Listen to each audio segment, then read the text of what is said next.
Scooty চালিয়ে জনসংযোগ যাত্রায় হুগলির লকেট চট্টোপাধ্যায়। আগামী বিধানসভা নির্বাচনকে পাখির চোখ করে জনসংযোগ যাত্রার পাশাপাশি কর্মীদের নিয়ে গোপন বৈঠকও করেন। গতকাল সিঙ্গুরের আনন্দনগরে কেন্দ্রীয় সরকারের কৃষি সুরক্ষা আইন নিয়ে কৃষকদের সঙ্গে বৈঠক করার পর আজ সকাল থেকে তিনি সিঙ্গুরের কাপাসারিয়া গ্রাম পঞ্চায়েতের উগারদহ থেকে বাইক মিছিল শুরু করেন। তার আগে সিদ্ধেশ্বরী কালী মন্দিরে পুজো দেন। পরে কর্মীদের নিয়ে গোপন বৈঠক করেন তিনি। দুপুরে আরও দুটি কর্মী সভা করে হরপুর গ্রামে বিজেপি কর্মীর বাড়িতে মধ্যাহ্নভোজ করে রাতে ধনেখালিতে রাত্রিবাস করবেন বলেও জানা গেছে। লকেট চ্যাটার্জি বলেন, সিঙ্গুর থেকে পদ্ম ফোটানো শুরু হবে। পাশাপাশি শুভেন্দু প্রসঙ্গে বলেন, তৃণমূলের গোষ্ঠী কোন্দলে সকলেই পদ ছেড়ে দিচ্ছেন। মমতা ব্যানার্জি তাদের ধরে রাখতে পারছেন না। আগামী দিনে যারা মানুষের সঙ্গে কাজ করতে চান তাদের জন্য ভারতীয় জনতা পার্টির দরজা খোলা রয়েছে বলেও তিনি জানান। যা দেখছেন আমরা সব খবরের পর্দায়।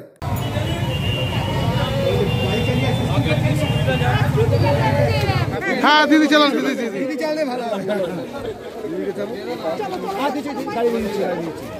দেখি দেখো তো বসে ভাই একজন বসে। আচ্ছা সমগ্র গাড়ি মনোজ সব গাড়ি এদিকে যাবে ছবিটা দিয়ে পড়বে না বলো।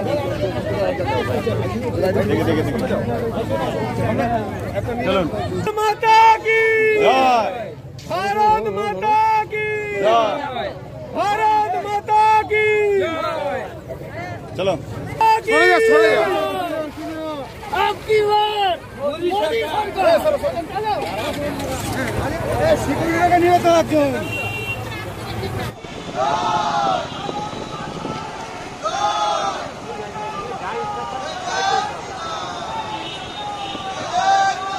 আনতে দেবে না আমাকে বলে দিচ্ছে ছিলাম দাঁড়াতে গাড়ি কি করছে আমি কি করব।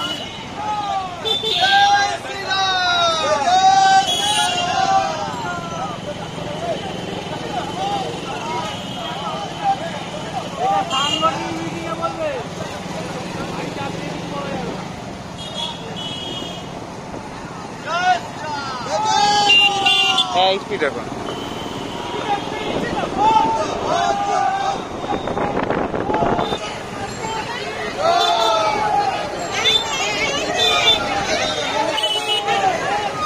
চলো এবার আগে চলে যাও। আরে ডান দিকটা দেখো, ডান দিকটা দেখো।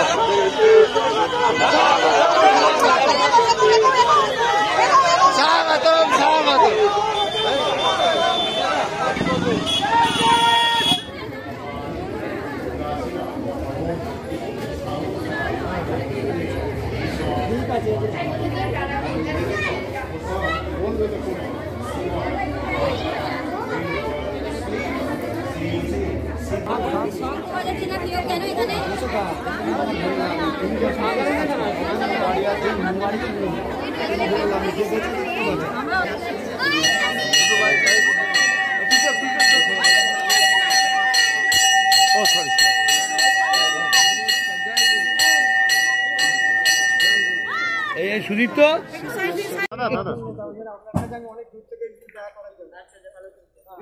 দিদি একটু সকালে পুজো দিলেন, সিঙ্গুরে দুদিন ধরে আমি আছি এখানে, কালকে রাতে এখানেই ছিলাম। আর সিঙ্গুরের মানুষের সাথে জনসম্পর্ক, মানুষের মনের কথা, চাষিদের মনের কথা জানতে এখানে এসেছি। এবং সিঙ্গুরের মানুষ মোদিজির সাথে আছে এবং সিঙ্গুর থেকেই পদ্ম ফোটা শুরু হবে বাংলায়। কালকে চেয়ারম্যান পদ থেকে শুভেন্দু অধিকারী মানে ইস্তফা দিয়েছে হুগলি রিভার ব্রিজ এইচআরবিসি থেকে, কি বলবেন?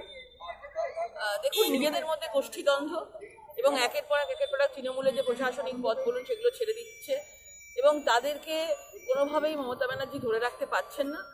এবং আগামী দিনে আমরা যারা সত্যিকারের মানুষের জন্য কাজ করতে চান তাদের জন্য ভারতীয় জনতা পার্টির দরজা পুরো খোলা আছে।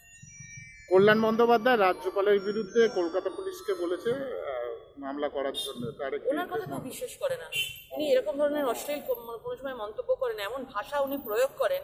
আমার মনে হয় বাংলার মানুষ এইসব ভাষার বিরুদ্ধেই কথা বলে। এইসব ভাষা বাংলার মানুষকে বলে নিজের জায়গাটাই নষ্ট করছে। তৃণমূলের দলেরই একটা বাজে একটা নেগেটিভিটি তৈরি হচ্ছে।